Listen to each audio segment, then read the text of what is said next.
So last time, if you recall, we were looking at this temperature trend over the past 65 million years and talking about how there was this high point around 50 million years ago, and then it started to generally decrease. We also talked about how this has something to do with the formation of the Himalayan mountains. So keeping that question in mind, I want to talk a little bit more about plate tectonics. At this point, you should have guessed that this probably has something to do with plate tectonics, since that's the assignment that I've been giving you. So let's keep this question in the back of our mind and discuss plate tectonics a little bit. In the homework, you looked at some of the details of plate tectonics, but right now what I want to talk about is kind of the general ideas and a little bit of the background. So the guy who first came up with this theory of plate tectonics was a guy called Alfred Wegener.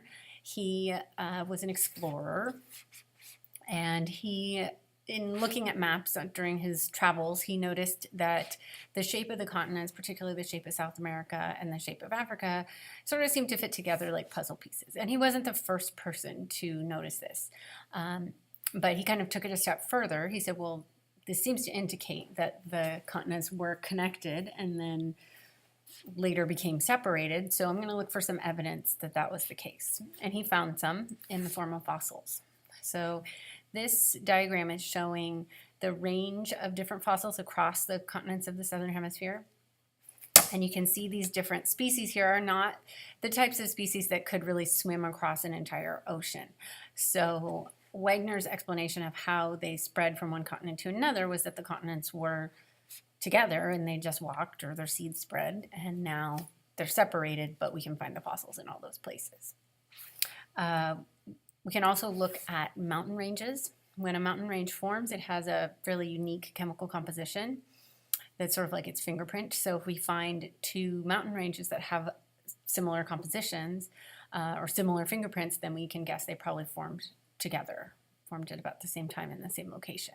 And one example of that is the Appalachian Mountains in North America and the Caledonian Mountains in Europe.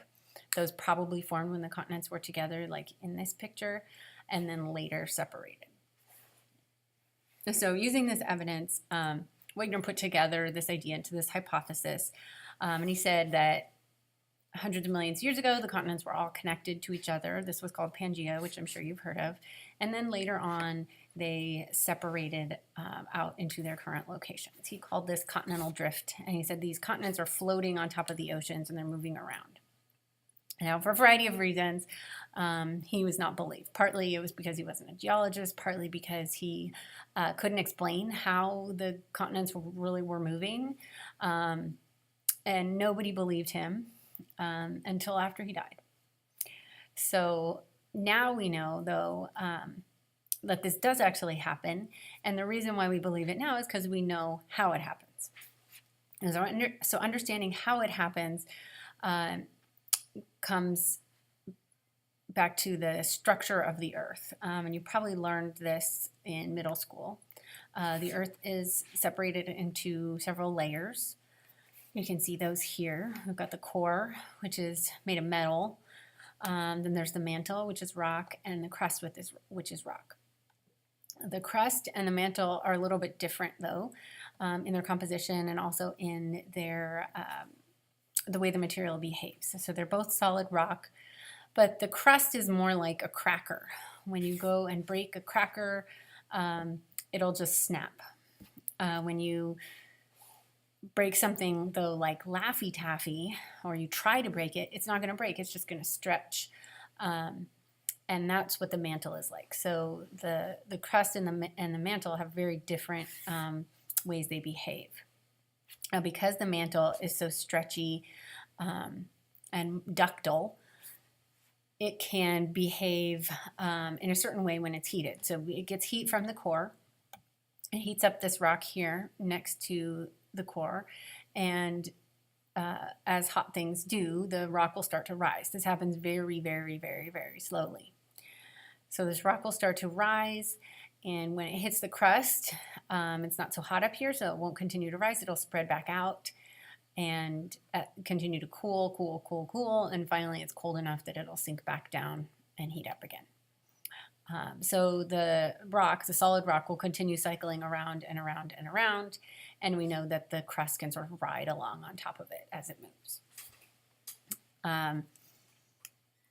This is very similar to what you saw with atmospheric circulation last semester, the Hadley, Ferrel, and polar cells, except there we have air circulating caused by the heat from the sun. Here we have rock circulating caused by the heat from the mantle, but it's the heat from the core, but it's the same idea.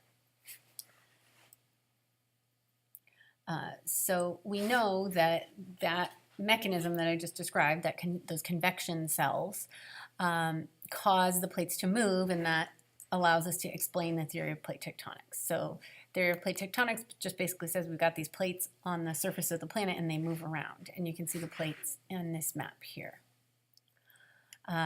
Wagner, when he proposed this idea, he said that the continents are floating around and moving around, and in fact most of our plates have continents on them, such as the African plate, South American, North American, Eurasian.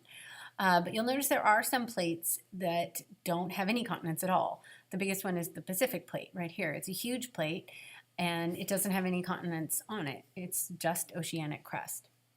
And so that's a big difference from Wagner's original idea. So we know now that there's oceanic and continental crust, and we know that those two have different compositions, and they behave differently when they interact with each other, as you guys were reading about.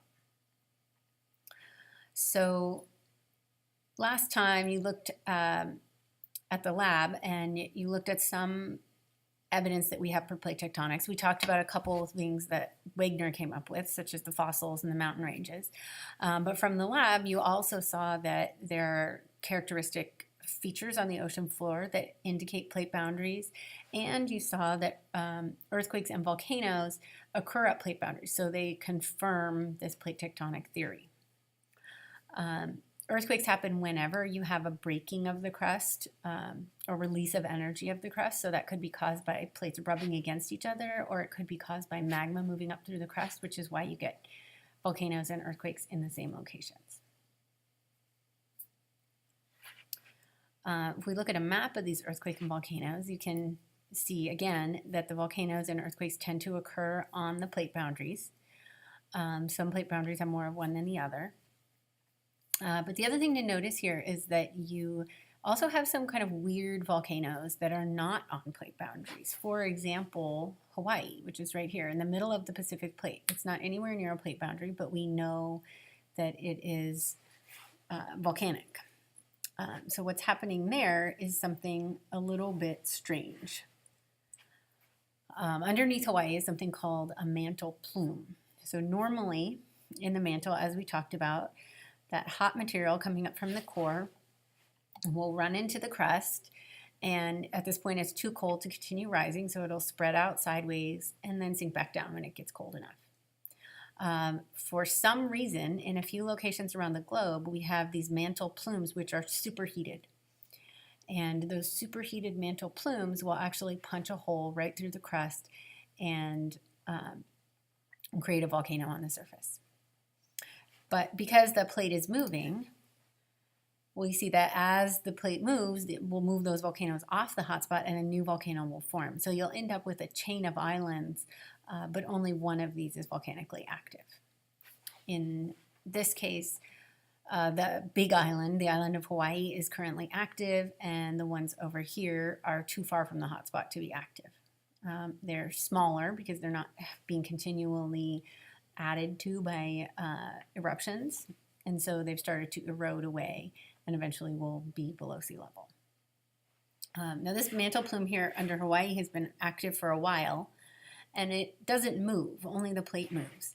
So here looking at the seafloor, you can see the location of the Hawaiian hotspot, or the Hawaiian mantle plume, and you can see how it has created a lot of different volcanic features on the seafloor. The current Hawaiian islands are right here. So this is above water. Pretty much all of this is underwater. These are ancient Hawaiian islands that are now eroded and have eroded and shrunk below sea level. But they used to be islands over here. So as our current Hawaiian Islands move off the hotspot, the same thing will happen. Now, I told you earlier that hotspot volcanoes are not caused by plate tectonics. However, they do reveal some information about plate tectonics. They do show us that the plates move, as we can see in this animation that we just watched. They can also show us that the direction of plate motion can change, as we can see here. The direction of plate motion caused there to be this bend in the chain. So they can still tell us quite a bit about plate tectonics, even though they're not caused by plate tectonics.